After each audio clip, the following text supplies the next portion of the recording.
There are moments that define an entire lifetime. For me, it was when the church clock struck noon and I realized the man I loved wasn't coming. What I didn't know was that this abandonment would be just the beginning of a much greater story than I could have ever imagined. My name is Eleanor Rose Thompson. I'm 82 years old, and I live in a small wooden house in Millfield, Ohio. The same house my parents left me, and where I raised my adopted daughter, Sarah, all by myself. The neighbors know me as Grandma Ellie, the lady who always has fresh cookies and wise advice for anyone in need. Few know, however, the pain and triumph that shaped my long life. Before I continue my story, I'd love to know where you're watching from today. Drop a comment below telling me your city or country. If this is your first time hearing one of my stories, please subscribe to the channel and give this video a thumbs up. It helps more people discover these real-life stories of struggle and triumph. Now, let me take you back to that fateful day in June 1964. It was June 12th, 1964. I remember every detail as if it were yesterday. The sky was the most perfect shade of blue, with just a few cotton candy clouds scattered about.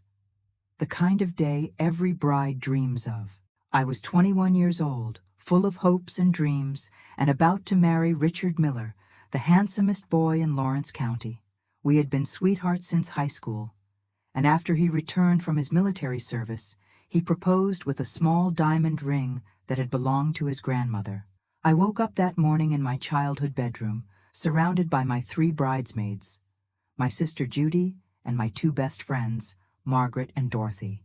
Mom had spent weeks sewing my wedding dress by hand, a beautiful creation of satin and lace with tiny pearl buttons running down the back.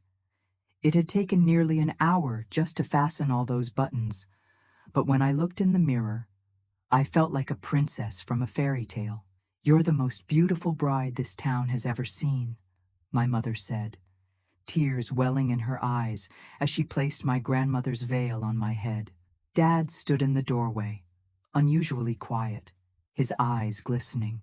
He'd never been one to show emotion, but that day was different. The ceremony was set for noon at the First Baptist Church, where generations of my family had been married. By 10:30, our modest home was bustling with activity. Neighbors brought covered dishes for the reception that would be held in our backyard. The whole town seemed involved.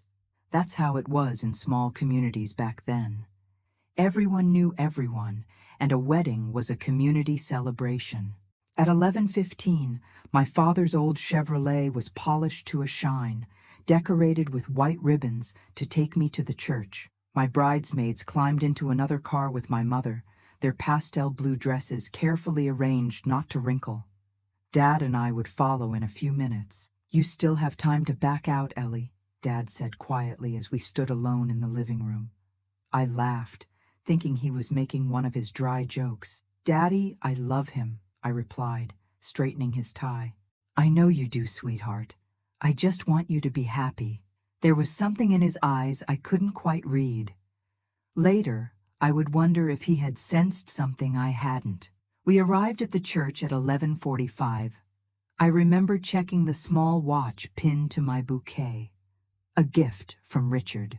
15 minutes until I would become Mrs. Miller. The church was filled to capacity. Over 200 people had come to witness our union. Through the small window in the antechamber where I waited, I could see the pews decorated with white ribbons and daisies, my favorite flowers. "Has anyone seen Richard?" I overheard Dorothy ask one of the ushers. My heart skipped a beat, but I quickly dismissed any worry. Richard's best man, Tommy, had organized a small bachelor party the night before. They probably just lost track of time, I told myself.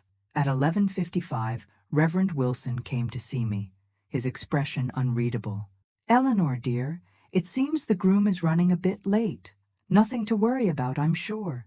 But by 12:10, with no sign of Richard or his groomsmen, the murmurs in the church grew louder. Tommy's wife came to the antechamber, her face pale. "Tommy's not home either. He never came home last night after the bachelor party. My father paced outside, occasionally peering down the street, looking for any sign of Richard's blue Ford. My mother tried to keep the guests calm, making excuses about car trouble. By 12:30, Reverend Wilson suggested we delay the ceremony. "These things happen," he said kindly, but I could see the concern in his eyes. This wasn't just being fashionably late. At 1 p.m., Richard's mother, Mrs. Miller, burst into tears. "Something must have happened to them," she sobbed. "My Richard would never do this." But as 2 p.m. approached, and with the church getting uncomfortably warm in the June heat, the truth became impossible to ignore. Whispers turned into open conversations. Mr. Miller had gone to check Richard's apartment and found some of his clothes missing. Tommy's wife discovered their savings account had been emptied the day before. I sat frozen in the antechamber, my beautiful dress suddenly feeling like a costume in some cruel play. My bridesmaids tried to comfort me, but their words didn't register. All I could think was, how could he do this? What did I do wrong? Was there someone else? My father finally entered the room, his face a mask of barely controlled anger. "Eleanor, honey, I think it's time we tell everyone to go home." In that moment, something inside me broke. The carefully constructed future I had planned, our little house near the park, the children we would have, the Christmas mornings and summer picnics, all of it crumbled like a sand castle hit by a wave. Reverend Wilson made the announcement, his voice somber. "It appears there will be no wedding today. Please join us in keeping Eleanor and both families in your prayers during this difficult time." The pity in the eyes of our guests as they filed past me was almost worse than the abandonment itself. Some awkwardly offered condolences as if at a funeral. Others couldn't look me in the eye at all. My mother's friends quickly dismantled the reception in our backyard, wrapping up food that would go uneaten, taking down decorations that had been hung with such joy just hours before. That evening, as I sat in my bedroom still wearing my wedding dress, unable to bear the thought of taking it off and admitting the day was real, Sheriff Jenkins came to our door. Richard's car had been found at the bus station in Columbus. The attendant remembered selling tickets to 2 young men heading to New York City the previous night. They had paid in cash. "I'm sorry, Eleanor," Sheriff Jenkins said, his hat in his hands. "It looks like they planned this. We can file a report, but..." He didn't need to finish. There was no crime in leaving someone at the altar, only the crime against a heart. That night, I cried until there were no tears left. My mother sat beside me, stroking my hair as she had when I was a child with a skinned knee or a broken toy. But this wasn't a hurt that could be kissed away. "Why, Mama?" I kept asking through my tears. "Why would he do this?" She had no answers. None of us did. The days that followed were a blur of shame and pain. Our telephone rang constantly, sometimes with well-meaning calls of support, more often with people fishing for gossip. My father disconnected it after the 3rd day. I couldn't bear to leave the house, knowing I was now the subject of every conversation at Millie's Diner and the Rexall drugstore. Letters arrived addressed to Richard, an acceptance to a law school in New York he had never mentioned applying to. A note from his cousin in Queens about an apartment. Pieces of a puzzle I hadn't known we were assembling began to fit together, revealing a picture of betrayal so carefully planned it made my stomach turn. A week after the wedding that wasn't, a letter arrived for me. The postmark was New York City. My hands trembled so badly I could barely open it.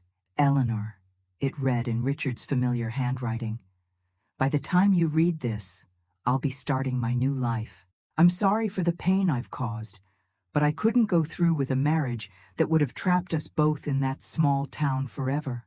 I hope someday you'll understand that I did this for both of us. Richard." Not "love, Richard." Not "I'll miss you." Not even a proper goodbye. Just a self-serving explanation that explained nothing at all. I burned the letter in the kitchen sink, watching the flames consume his words, just as surely as the truth had consumed my love for him.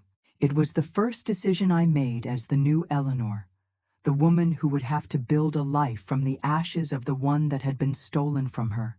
I didn't know then that 15 years would pass before I would see Richard Miller again. I didn't know the shocking truth he would bring with him when he returned, and I certainly didn't know that the greatest test of my character was yet to come, when I would have to decide whether to offer forgiveness to the man who had shattered my heart on what should have been the happiest day of my life. But that day, standing in my mother's kitchen, watching the last embers of his letter fade to black, I made a promise to myself. This would not destroy me. Somehow, someway, I would find the strength to keep going. I just didn't know how. The summer of 1964 passed in a haze of grief. While other young women my age enjoyed beach outings and drive-in movies, I remained largely confined to my parents' home, the whispers and pitying glances of neighbors too painful to bear. Millfield, with its population of just under 3,000, suddenly felt suffocatingly small. Every street corner, every shop window, every church pew held memories of Richard and the life I thought we would share. "Eleanor, you can't hide forever," my mother said one August morning as she pulled open my bedroom curtains, letting in sunlight I had deliberately been avoiding. "Mrs. Willis called. The elementary school still needs a secretary, and she thought of you." I stared at the ceiling, unmoved. I had graduated from secretarial school the year before, but the idea of sitting at a desk where everyone could watch poor Eleanor, the jilted bride, was unbearable. "I'm not ready, Mama." She sat on the edge of my bed, her face stern but loving. "You'll never be ready if you keep waiting to feel ready. Sometimes you have to do the thing first, and the readiness comes after." 2 days later, I found myself behind the desk at Millfield Elementary, typing enrollment forms and answering the telephone with a forced cheerfulness that fooled no one. The first week was excruciating. Parents registering their children would do double takes upon seeing me, their expressions quickly shifting from surprise to that awful sympathy I'd come to despise. "Just look them straight in the eye," advised Mrs. Willis, the no-nonsense principal who had hired me despite, or perhaps because of, my notoriety. People forget their own curiosity when met with dignity. Slowly, painfully, I began establishing a new routine. Up at 6:30, breakfast with my parents, work from 8 to 4, home for dinner, then long evenings with books or the television while my mother knitted and my father read his newspaper. It wasn't living, not really, but it was existing. Autumn arrived, painting the Ohio hills in brilliant reds and golds. With it came the news that Tommy, Richard's best man and accomplice, had returned to town alone. He showed up at his parents' house one rainy evening, thin and haggard, his grand New York adventure evidently having soured. "He's looking for you," Judy told me one Sunday after church. "Said he needs to talk to you about Richard." "I have nothing to say to either of them," I replied, my voice sharper than I intended. But Tommy was persistent. He waited outside the school one afternoon, his once handsome face now gaunt, his eyes hollow. "5 minutes, Ellie. Please." Against my better judgment, I agreed to speak with him at Drexel's Diner, the most public place I could think of.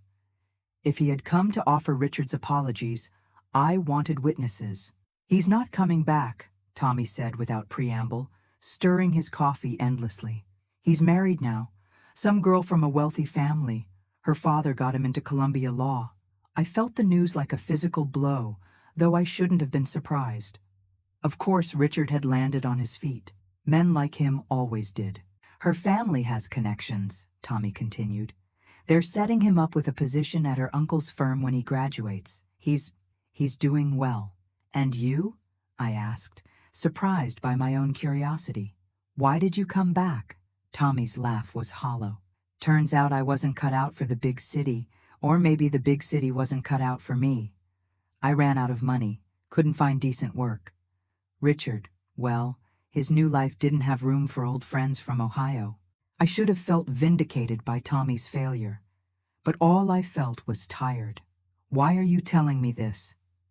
Because I'm sorry, Ellie. I'm sorry I helped him. I'm sorry for what we did to you. His voice cracked. And because Richard wanted me to find out if you'd gotten over him yet. If you'd moved on. The audacity of it. Richard's curiosity about my recovery from his betrayal ignited something in me. Not the old love, not even hatred, but a fierce determination that had been dormant for months. You tell Richard, I said, rising from the booth, that Eleanor Watson doesn't spend her time thinking about cowards who run away in the night. You tell him I wish him and his new wife every happiness they deserve. I walked out of that diner with my head high, something shifting inside me. It wasn't healing, not yet, but it was the first step toward it. That winter was the coldest Ohio had seen in decades. Pipes froze, schools closed, and neighbors checked on elderly residents as temperatures plummeted below zero. In January 1965, a devastating ice storm left many in Millfield without power for nearly a week. My parents and I took in the elderly couple next door, the Harrises, whose home had become dangerously cold. Mr. Harris had a bad heart, and the stress of the storm triggered a severe attack. As he lay on our sofa, gray-faced and struggling for breath, I realized I was the only one who could help. With the roads impassable and the telephone lines down, I bundled myself in every layer I owned and set out for Dr. Peterson's house 3 blocks away. The journey, normally a 10-minute walk, took almost an hour as I fought against the wind and ice. When I finally reached the doctor and brought him back, he credited my action with saving Mr. Harris's life. "You've got grit, Eleanor, Doctor," Peterson told me afterward. "Ever consider nursing?" The hospital in Athens is starting a training program in the spring. I hadn't considered it. Hadn't considered much of any future beyond my day-to-day existence. But something about the idea took root. Helping the Harrises had been the first time in months I'd felt something other than numbness or pain. When spring finally arrived, I enrolled in the nursing program, commuting the 20 miles to Athens each day. My parents were supportive, if surprised. No one in our family had pursued medicine before. "I'm proud of you, Ellie," my father said simply. Coming from him, a man of few words, it meant everything. Nursing school was demanding in ways I'd never imagined. The human body, with its intricate systems and vulnerable fragility, became my focus. There was no time for self-pity when learning how to dress wounds, administer medications, or comfort the dying. For the first time since Richard left, I went days without thinking of him. By 1967, I had completed my training and secured a position at Athens Memorial Hospital in the maternity ward. The irony wasn't lost on me, the abandoned bride now helping bring new life into the world. But there was healing in it, too. Each tiny face, each new family formed, helped mend something within me. I moved into a small apartment near the hospital, fiercely proud of my independence. My mother worried about me living alone. "A young woman needs protection," she'd say, but I found strength in solitude. My shifts were long and often draining, but purposeful in a way I'd never expected my life to be. The world outside of Millfield was changing rapidly. The evening news brought images of Vietnam, of protests and cultural revolutions that seemed to be happening in a different universe from my structured days of rounds and charts. Yet even our small corner of Ohio couldn't remain untouched by the tumult of the times. In late 1968, the hospital received its first casualties from Vietnam, local boys shipped back with injuries too complex for military hospitals to handle. Their broken bodies and haunted eyes affected me deeply. I volunteered for extra shifts on the veterans ward, drawn to their suffering in a way I couldn't fully explain. "You're good with them, Doctor," Matthews commented one evening as I coaxed a young soldier, barely older than I had been on my wedding day, to eat. "They respond to you. I understand what it's like when the future you counted on disappears," I replied, surprising myself with the candor. Dr. Matthews James became a friend during those long nights on the ward. He was a decade older, divorced, dedicated to his work to the exclusion of almost everything else. We shared coffee during breaks, occasionally a meal after our shifts. He never pushed for more, and I appreciated his respect for the walls I'd built around myself. "You ever think about what's next, Eleanor?" he asked one night as we watched a thunderstorm from the hospital cafeteria windows. "After the hurt fades?" I considered his question seriously. "I think this is what's next. This work, these patients. That's all?" I shrugged. "That's more than I thought I'd have 4 years ago." The spring of 1969 brought tragedy to Millfield when a school bus carrying children home from a field trip crashed into Hooper's Creek during a flash flood. The hospital mobilized every available staff member as ambulances brought in the injured children and their chaperones. I worked 36 hours straight, moving from patient to patient in a fog of exhaustion and determination. Among the most severely injured was 10-year-old Sarah Collins, a small, dark-haired girl who had lost both parents the year before and was being raised by an elderly grandmother. The accident had left her with a broken leg, internal injuries, and no surviving family when her grandmother suffered a fatal heart attack upon hearing the news of the crash. Sarah's case affected me profoundly. I spent my breaks sitting with her, reading stories, combing her tangled hair. When she asked, her voice small, what would happen to her now, I had no answer. "The state will find a good home for her," the social worker assured me. "But with her injuries and age, it might take time. Foster care, most likely." The thought of this fragile child, already so damaged by life, entering the foster system struck me as unbearably cruel. Without fully considering the implications, I heard myself say, "What if I took her? Just until she's recovered." The process was neither simple nor quick. As a single woman in small-town Ohio in 1969, my fitness as even a temporary guardian was questioned extensively. Yet something about fighting for Sarah awakened a fierceness in me I hadn't known I possessed. "You've never even had a child," my mother protested when I told my parents of my plan. "And your apartment is hardly suitable." "I'll move," I said, with a certainty that brooked no argument. And I learned quickly. By autumn, I had relocated to a small rental house near the elementary school, and Sarah was officially in my temporary care. Her recovery was slow, the physical healing outpacing the emotional trauma of her losses. Nightmares woke her screaming. Phantom pains in her mended leg kept her from fully participating in school activities. But gradually, cautiously, we built a routine. "How long will I stay with you?" she asked one evening as I helped her with spelling homework. "As long as you need to," I answered, carefully casual, not wanting to pressure her with my growing hope that temporary might become permanent. The process of adopting Sarah took nearly 2 years, a labyrinth of home studies, court appearances, and scrutiny of my fitness as a mother. The social worker assigned to our case was initially skeptical. "You've experienced significant trauma yourself, Miss Watson," she noted during one of her visits. "Are you certain you're emotionally equipped to raise a traumatized child?" "I think I'm equipped precisely because I understand trauma," I replied, "and because I know life continues afterward."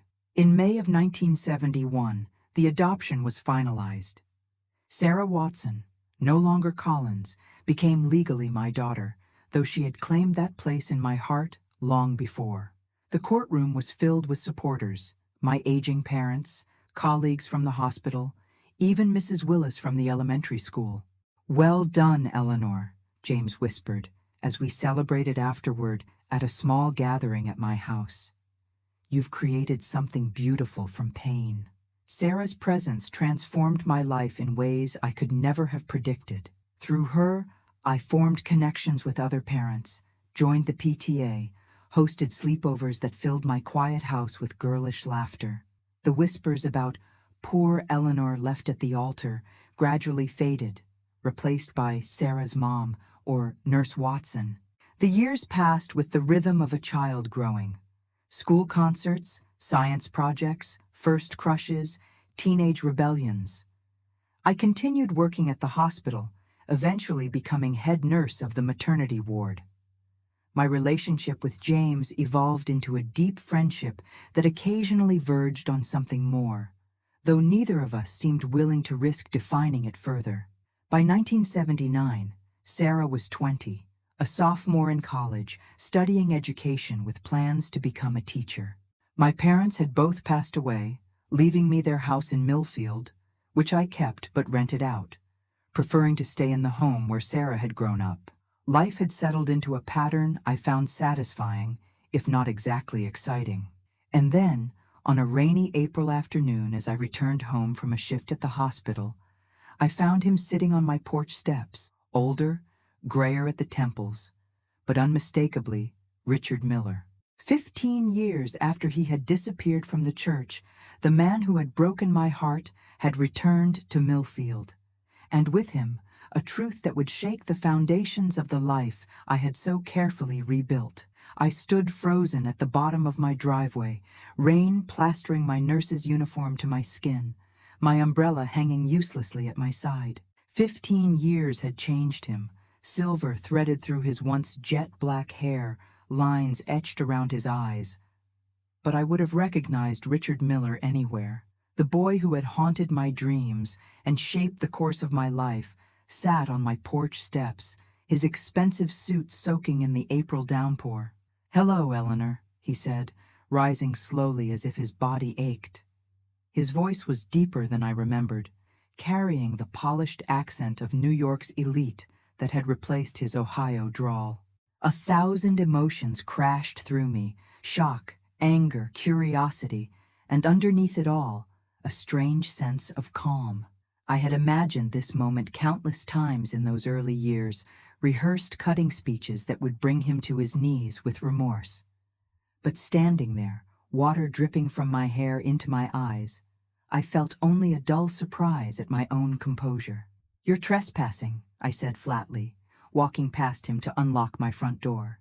I stepped inside, but didn't close the door, an invitation he didn't deserve, but that my ingrained politeness couldn't withhold. He followed me into the small living room where Sarah's college textbooks lay scattered across the coffee table alongside my nursing journals.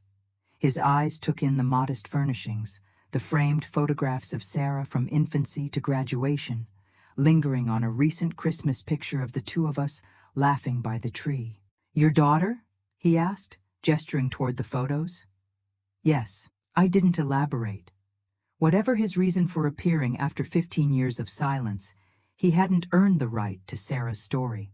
I went to the kitchen, methodically filling the percolator and setting it on the stove. The familiar ritual steadied my hands, gave me something to focus on besides the ghost from my past, standing awkwardly in my living room. "You look well," he offered, as I returned with 2 mugs of coffee. I laughed, a short, humorless sound. "What are you doing here, Richard? Surely you didn't travel all this way to comment on my appearance." He accepted the coffee but didn't drink, instead cradling the mug between his palms as if seeking its warmth. Outside, the rain intensified, drumming against the windows. "My wife died," he said abruptly. "Cancer, 3 months ago." "I'm sorry for your loss," I replied automatically, the words I'd spoken to countless grieving families at the hospital over the years. And I was sorry that anyone should face that particular pain, even him. "We had a good marriage," he continued. 15 years, no children. She was kind, better than I deserved. I waited, sensing there was more. Richard had always had a flair for the dramatic, for building up to revelations. When she was diagnosed, terminal from the start, she made me promise something. He looked up, meeting my eyes directly for the first time. "She made me promise to make things right with you." "There's nothing to make right," I said coolly. "What's done is done. We've both built lives that took us in different directions." "That's not entirely true, Eleanor." His voice dropped, almost a whisper. I haven't been honest with you about why I left. Part of me wanted to stop him there, to preserve the narrative I'd constructed over 15 years, that Richard had simply been a coward, seduced by the bright lights of New York and the promise of wealth. That explanation had been painful, but comprehensible, something I could package neatly and set aside. But another part, the nurse who had learned to face difficult truths, the mother who had taught Sarah the value of honesty, recognized that whatever Richard had come to say, I needed to hear it. Go on, I said. Richard set down his untouched coffee and reached for the briefcase he'd brought with him. From it, he withdrew a thick manila envelope, softened at the edges as if it had been handled often. 2 days before our wedding, I received this. He slid the envelope across the coffee table toward me. It was delivered to my apartment by a man I'd never seen before. He said he worked for Jonathan Pearson. The name hit me like a physical blow. Jonathan Pearson had been Millfield's wealthiest resident, owner of the textile mill that employed half the town, including my father. A powerful man with a reputation for ruthlessness in business and pleasure alike. With trembling fingers, I opened the envelope. Inside were photographs, grainy, black and white, but unmistakably showing a young woman with a much older man in various compromising positions. The woman's face was clearly visible, my mother. There were 50 more like those, Richard said quietly as I stared in horror at the images. And documents, financial records showing your father had been embezzling from the mill for years. Pearson's man made it very clear. If I married you, these would be made public. Your father would go to prison, your mother's indiscretions would be known to everyone in town. My head spun. My father, honest to a fault, who counted every penny of change at the grocery store. A thief? My mother, pious, proper, who considered dancing too risque, involved with Pearson. It seemed impossible, absurd. This is a lie, I whispered, pushing the envelope away. A cruel fabrication. Richard shook his head slowly. I thought so too at first. I confronted Pearson the next day, told him I would go to the police, expose his blackmail attempt. He laughed in my face, said he owned half the police department in the county. He paused. Then he showed me more evidence. Dates, amounts, bank account numbers, your parents' signatures. It was compelling. Why? I managed, my voice barely audible. Why would Pearson do this? Richard's jaw tightened. Because I had refused to sell him my grandfather's land, the 100 acres outside town that bordered his property. He wanted to expand the mill, and I was the obstacle. He made it clear, give up you and the land or watch your family be destroyed. The pieces began falling into place.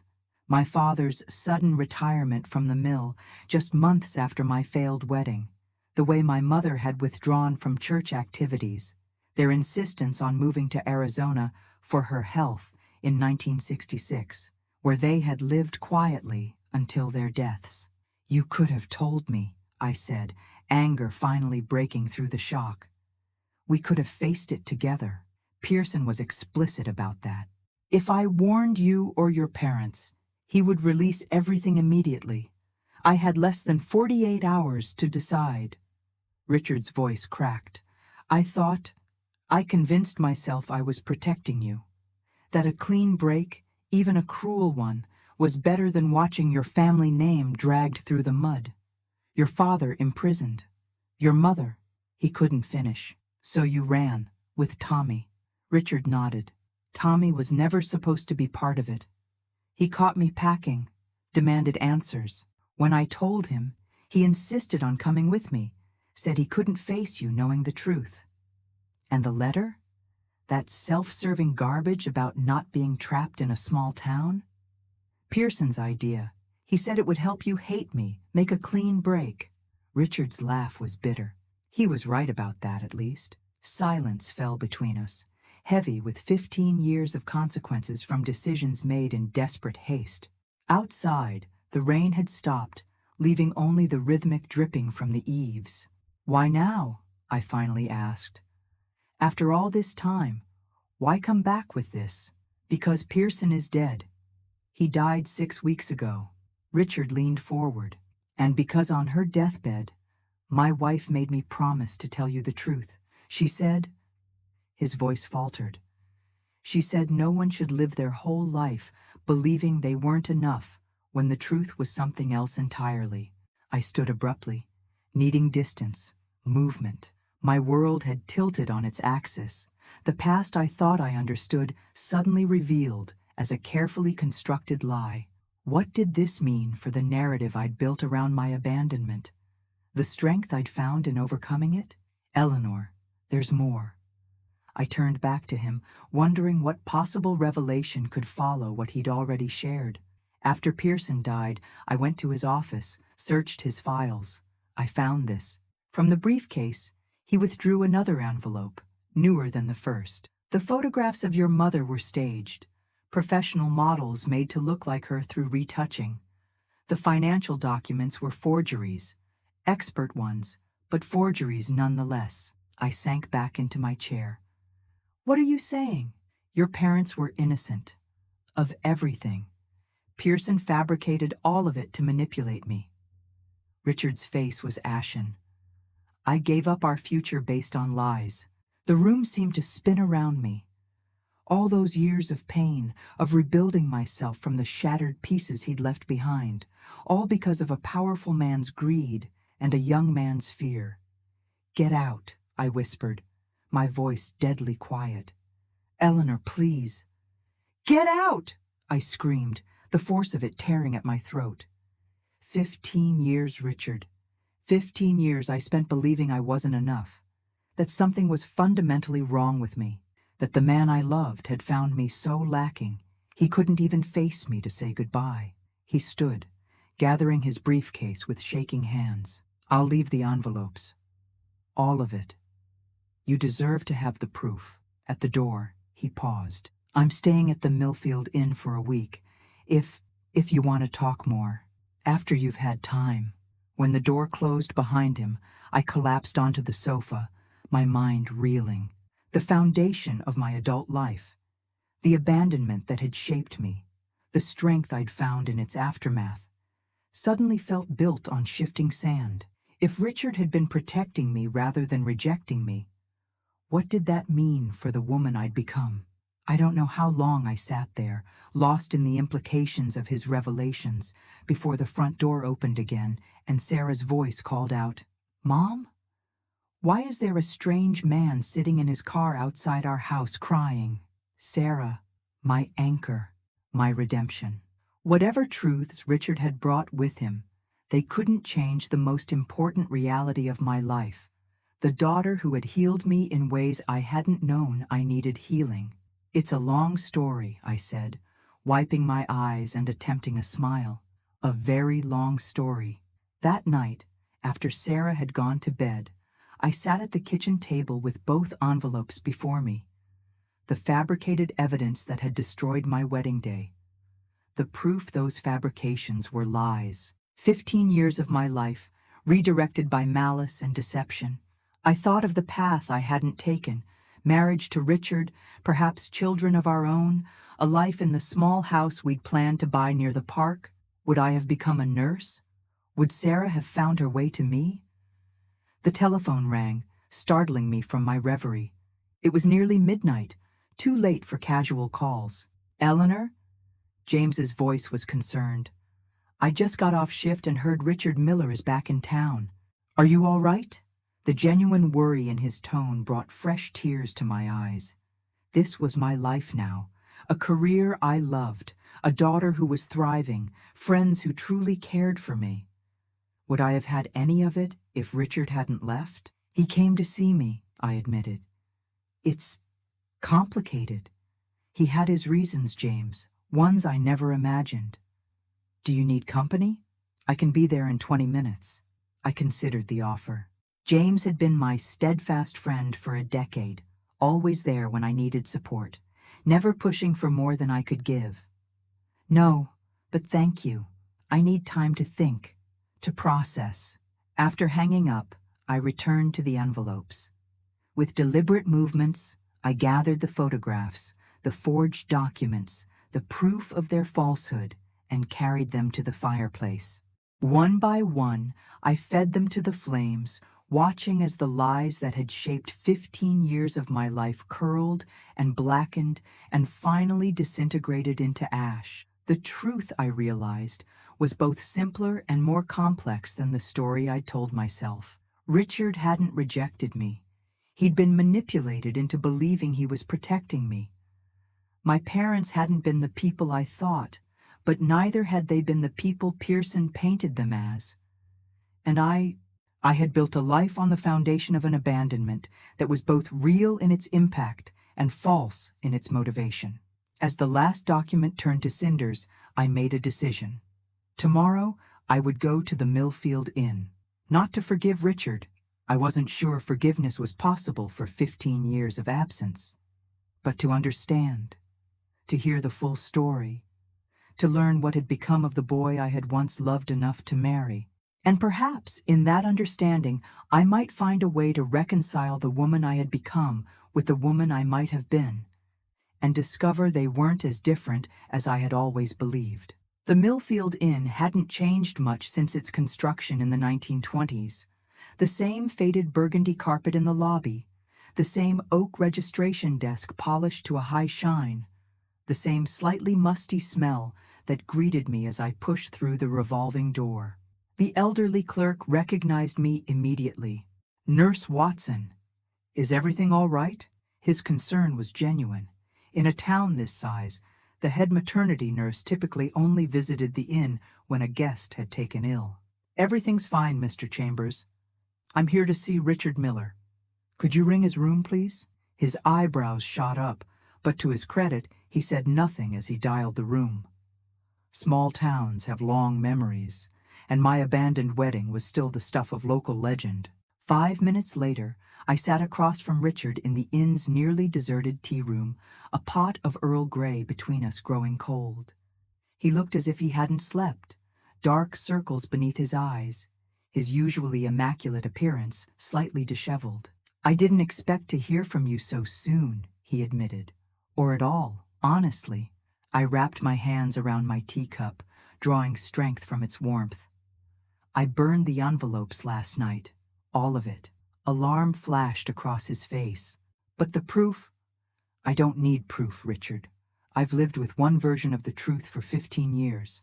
I'm not interested in preserving another version on paper." I met his gaze steadily. "What I want is to understand everything from the beginning." For the next 2 hours, as the spring sun climbed higher in the sky and the tea room slowly filled with the lunch crowd, Richard told me the complete story. The days after Pearson's messenger delivered the envelope, his desperate attempts to verify the contents, the veiled threats against not just my family, but me personally. He knew people in New York, Eleanor. Powerful people. He said if I didn't do exactly as he demanded, you'd never work in any hospital in the country. Richard's voice was hollow with remembered fear. He said he could make sure no nursing school would accept you, that your career would be over before it began. "So you sacrificed us to save me," I said. Not a question, but a statement. "I did what I thought was right at the time." He passed a hand over his face. I was 23, terrified, with less than 2 days to decide. I convinced myself it was noble, sparing you the scandal, protecting your future. A bitter laugh escaped him. "I've had 15 years to realize it was also cowardice. I should have fought harder, found another way." I thought of the frightened young man he had been. Barely more than a boy, really, facing down one of the most powerful men in the county. It would have taken exceptional courage to defy Pearson. Courage few 23-year-olds possess. "What happened after New York?" I asked. He told me about his law school years, funded by his new wife's family, about his career at her uncle's prestigious firm, about the drinking problem that developed in his 30s, the nightmares that had never fully subsided. the therapy that had helped him understand the trauma of his own coerced choice. Judith, my wife, she knew something was broken in me. I told her about you, about Millfield, about 5 years into our marriage. During one of the bad periods, his voice softened. She was extraordinary, Eleanor. She could have left, found someone whole. Instead, she pushed me to heal. She sounds remarkable, I said, meaning it. She was. For the first time, genuine emotion colored his voice. When she was diagnosed, she made me promise not just to tell you the truth, but to make amends however I could, to free myself from the past as much as you. As he spoke, I studied the man before me, so different from the boy I had loved. Richard had achieved everything he might have wanted in material terms. The successful career, the connections, the wealth evident in his tailored clothes, and the expensive watch on his wrist. Yet there was a hollowness about him, a sadness that all his achievements hadn't erased. "Tell me about your daughter," he said suddenly, as if reading my thoughts. "In the pictures, she looks happy. You both do." For the first time since sitting down, I smiled genuinely. "Sarah is my miracle. She came to me when we both needed saving." I told him about the bus accident, about her injuries, about our gradual bonding as I helped her heal. Adopting her was the best decision I ever made. "You're a mother," he said wonderingly. "I always knew you would be a wonderful mother." The simple observation, spoken with such certainty, brought unexpected tears to my eyes. In our youthful plans, we had talked of having 4 children, had even chosen names for the first boy and girl. "And you?" I asked, blinking away the moisture. "You and Judith never had children?" A shadow crossed his face. "We couldn't. Complications from a surgery she had as a teenager." He twisted his wedding ring absently. "We discussed adoption, but the time never seemed right. My career was demanding, then her health began to decline." I recognized the regret in his voice, having heard it from many patients over the years, the particular grief of roads not taken, chances missed, that can haunt a life even when that life has been successful by external measures. "What do you want from me, Richard?" I asked finally, the question that had been hovering between us since his reappearance. He looked startled. "I don't want anything from you, Eleanor. I came to give you the truth, not to take something more from you." "But you stayed. A week, you said. Why?" He hesitated, choosing his words carefully. "I suppose I wanted to see if there was a way forward, not to reclaim what we lost. That's impossible. But perhaps to find a kind of peace with it, for both of us." As I walked home from the inn, the warm May afternoon wrapped around me like an embrace. I turned our conversation over in my mind. Richard had come seeking absolution. That much was clear. But could I give it? Should I? The question haunted me through dinner with Sarah, through my evening routine, through the sleepless hours that followed. The next morning, I called the hospital and for the first time in my career, requested a personal day. Then I did something I had avoided for 15 years. I drove to the First Baptist Church where Richard and I were to have been married. Reverend Wilson had long since retired, replaced by a younger man I knew only slightly. The church was empty at that hour, the morning light filtering through the stained glass windows, casting colorful patterns across the worn wooden pews. I sat in the back row, trying to reconcile the crushing pain of that long-ago June day with the complex truth I now possessed. "Nurse Watson?" The young Reverend's voice startled me from my thoughts. "Is everything all right?" "I'm not sure," I replied honestly. "I'm wrestling with forgiveness, Reverend. The complicated kind." He sat beside me, this man young enough to be my son, and listened as I shared the broad strokes of Richard's return and revelations. "Forgiveness isn't for the other person," he said when I finished. "It's a gift you give yourself, a way of putting down a burden you never should have had to carry." His words stayed with me as I left the church and drove not home, but to the Millfield Inn. Richard was surprised to see me again so soon. "I need to show you something," I said without preamble. "Will you come with me?" 20 minutes later, we stood together in the Millfield Community Center, empty at that hour except for the receptionist who knew me from hospital fundraisers.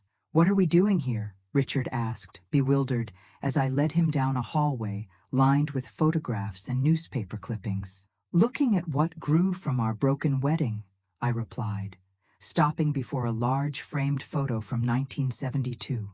It showed me, younger and more serious, cutting a ribbon in front of what was clearly a medical facility. "This is the Millfield Free Clinic. I helped establish it 8 years ago. We provide care to those who can't afford the hospital." I moved to another photo, Sarah at 16, surrounded by younger children. "This is the Millfield Youth Support Group. Sarah started it after her own experiences with loss and trauma. It's helped dozens of children in the county." One by one, I showed him the visible markers of the life I had built in his absence. Not just the career and the motherhood, but the community service, the programs I'd initiated, the lives I'd touched, not despite my pain, but because of it. "You see," I said finally, turning to face him, "what happened between us didn't just shape who I became. It rippled outward, touching others. I needed you to see that before we could talk about forgiveness." Understanding dawned in his eyes. "You're saying good came from what happened, from what I did." "I'm saying life is more complex than villains and victims, Richard. What Pearson did was unquestionably wrong. What you did was human, flawed, misguided, but ultimately understandable." I took a deep breath. "And what I did afterward, the woman I became, the choices I made, those belong to me. Not to you, not to Pearson, to me." We walked in silence to the small park across from the community center, sitting on a bench beneath a flowering dogwood. A group of children played nearby, their laughter carrying on the spring breeze. "I think I've spent 15 years waiting for absolution," Richard said finally. "From you, from myself, even from Judith, though she never blamed me." He turned to face me. "But seeing all this, what you've built, who you've become, I realized something important. You didn't need me to come back and explain. You healed without me." "Not completely," I admitted. "There was always a part of me that wondered what was so wrong with me that you could leave without a word. That wound never fully closed. There was nothing wrong with you, Eleanor. Nothing at all." His voice broke. "You were everything right in my life. Pearson knew that. It's why his threat worked so effectively. He knew I'd do anything to protect you." As the sun climbed higher in the sky, we continued talking about our lives, our regrets, our joys, about Sarah and Judith, about the people we had become in the years of separation.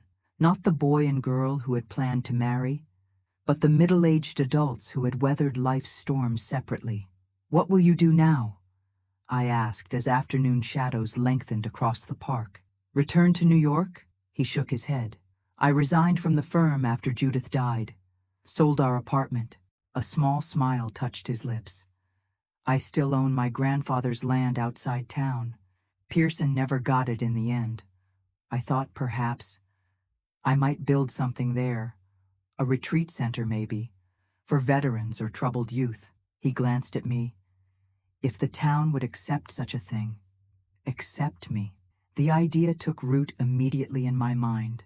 The Miller Retreat Center. A place of healing on land that had been meant for our first home. "I think it could be exactly what Millfield needs," I said slowly. "Though you'd need help navigating the local politics, the zoning regulations." "Would you help me?" he asked, the question hanging between us. Tentative, hopeful, but not presumptuous. That night, I shared the entire story with Sarah over dinner. The truth about Richard's departure, his return, and the potential retreat center. My brilliant, compassionate daughter listened without interruption, her expression thoughtful. "You're considering forgiving him," she said finally. "Not a question." I think I already have, I admitted. Not for his sake, but for mine. Carrying that old pain no longer serves any purpose. She reached across the table, squeezing my hand. Does this mean, is there something still there between you two? Romantically? The question caught me off guard. I hadn't allowed myself to consider it. No, I said firmly. Too much time has passed. We're different people now. I hesitated. But perhaps we could be friends. Professional colleagues, at least. Sarah's eyes, so perceptive, saw more than I was ready to acknowledge. Mom, in all the years I've known you, you've never let anyone close. Not romantically. Not even James, who's clearly been in love with you forever. That's not... It is, she interrupted gently. You built walls after Richard left. Good, strong walls that kept you safe, but also kept you isolated in certain ways. She squeezed my hand again. Maybe it's time to see what happens if you lower them. Just a little. Over the next 6 months, Richard and I worked together to bring the retreat center from concept to reality. He provided the land and the majority of the funding. I navigated the local bureaucracy and helped design programs that would genuinely serve the community. We met weekly, sometimes more often, keeping our relationship strictly professional, despite the curious glances and whispered speculations of Millfield's residents. The story of why Richard had left me at the altar, or at least a simplified version, gradually spread through town. The revelation that he had been coerced by Pearson, who remained a controversial figure even after death, shifted public opinion dramatically. The man who had been vilified for 15 years was cautiously welcomed back, his retreat center project embraced as a form of atonement. In November 1979, we broke ground on the Miller-Watson Retreat Center for Youth and Veterans. The hyphenation of our names had been Richard's idea, a public acknowledgement of our equal partnership in the project. The local newspaper covered the ceremony, featuring a photograph of us standing together, silver-plated shovels in hand, turning the first earth on what would become a place of healing. You didn't have to include my name, I told him afterward as we shared coffee at Drexel's Diner. The same place where, years earlier, Tommy had delivered the news of Richard's marriage. It belongs there, he said simply. This center exists because of our shared history, the good and the bad of it. As winter descended on Millfield, transforming the retreat center construction site into a wonderland of snow and skeletal trees, something shifted between us. Our meetings began extending beyond professional discussions into dinners, walks, shared memories. We were careful, both still raw from our pasts, Richard mourning Judith, me cautious about dismantling the independence I had built. Sarah watched these developments with a knowing smile, but said little, busy with her senior year of college and preparations for her student teaching assignment. James, to my surprise, displayed no jealousy when I explained the evolving situation, only a genuine happiness for my potential second chance. Some stories aren't finished in a single chapter, Eleanor, he said, the wisdom in his eyes belying his teasing tone. Looks like yours might have an unexpected epilogue. Christmas Eve found me hosting dinner for an unlikely gathering. Sarah, home from college, James and his sister, Richard, still staying at the Millfield Inn, though he had purchased a small house near the retreat center property, and several nurses from the maternity ward who had become dear friends over the years. As we sat around my dining room table, the conversation flowing easily among people from different chapters of my life, I caught Richard watching me from across the room. The expression in his eyes, wonder, gratitude, and something deeper, took my breath away. Later, as the party wound down and guests departed into the snowy night, Richard lingered, helping me clear dishes despite my protests. I have something for you, he said, retrieving a small package from his coat pocket. An early Christmas gift, if you'll accept it. The box was old, covered in faded blue velvet. Inside lay not a ring, as I had momentarily feared, but a delicate silver locket. When opened, it revealed a miniature photograph on one side, the community center with its various program photos, and on the other, tiny engraved words, "From endings come beginnings." "It's beautiful," I whispered, genuinely touched by the thoughtfulness of the gift. "There's more," he said, and from his pocket produced an envelope. Inside was a formal invitation to the opening gala of the Miller-Watson Retreat Center, scheduled for June 12, 1980. The date registered immediately. What would have been our wedding day, 16 years later. "Is that date deliberate?" I asked, my voice steady, despite the emotion rising within me. "Very," he admitted. "I thought, perhaps, we could replace the memory of what was lost with the celebration of what was found." He touched the locket now resting against my collarbone. New beginnings. Standing in my kitchen, dishes half cleared, Christmas lights twinkling in the window, I realized we had come full circle. Not to reclaim what was lost. That innocent love between two young people had disappeared as surely as the boy and girl we had been, but to create something new, something tempered by experience, strengthened by suffering, made more valuable by its cost. "I'd like that," I said simply. In the months that followed, as winter yielded to spring and the retreat center neared completion, Richard and I continued our careful dance, professional colleagues evolving into friends, and perhaps, someday, into something more. There was no rush, no pressure. We had both learned the hard way that life rarely follows the paths we plan for it. The day of the gala arrived, bright and clear, identical to that long-ago June day when I had waited in vain at the church. But now, instead of a disappointed bride, I was a woman fully realized, standing proudly beside the man who had once abandoned me as we welcomed the community to celebrate not a marriage, but a joint creation born from our shared pain.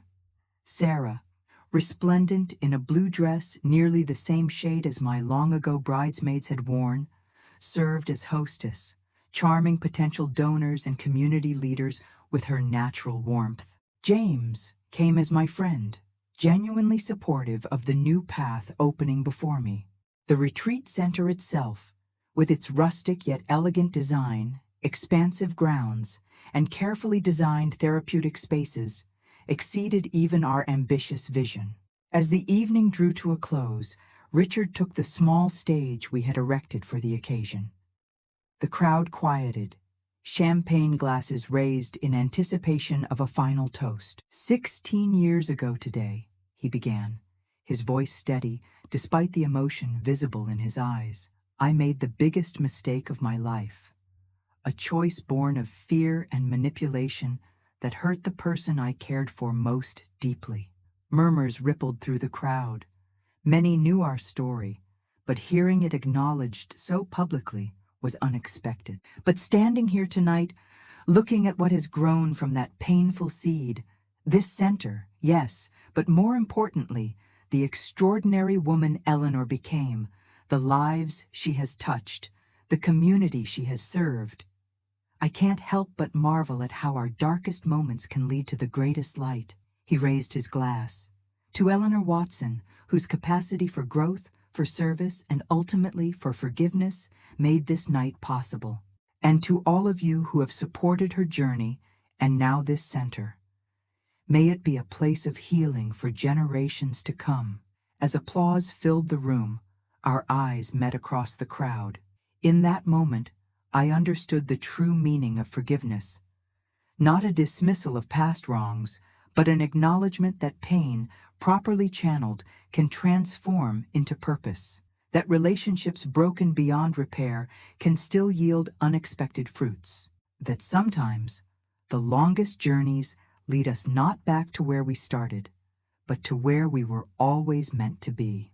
The Miller-Watson Retreat Center opened officially the following day, welcoming its first group of Vietnam veterans struggling with what would later be recognized as PTSD. In the years that followed, it expanded to serve troubled youth, women escaping domestic violence, and families in crisis. Richard and I continued our careful rebuilding, first as friends, then gradually as more. Not a rekindling of our youthful passion, but the steady flame of mature love between two people who had seen the worst life could offer and chosen to create something beautiful anyway. Sarah graduated with honors, became a teacher as planned, and eventually brought me the joy of grandchildren. 3 remarkable souls who know the full story of their grandmother's abandoned wedding and the retreat center that rose from its ashes. Now, at 82, looking back on a life that took so many unexpected turns, I can say with certainty what I tell every young person who comes seeking wisdom at the center. It's not the absence of pain that defines a good life, but what you build with it. Not the wrongs done to you, but how you transform them. Not the hearts that break, but the hearts that break and then somehow grow larger in the mending. If my story touched your heart today, please show your support by giving this video a thumbs up. It means the world to me to share these life lessons with all of you. Don't forget to subscribe to hear more true stories of heartbreak, resilience, and redemption from grandmothers who've walked difficult paths and found their way through. Hit that notification bell so you don't miss my next story. I promise it will be just as moving. And please, share your thoughts in the comments below. Have you ever had to forgive someone who deeply hurt you? What helped you find that forgiveness? I read every comment, and your stories inspire me. Until next time, this is Grandma Eleanor, sending you love and wisdom from my heart to yours.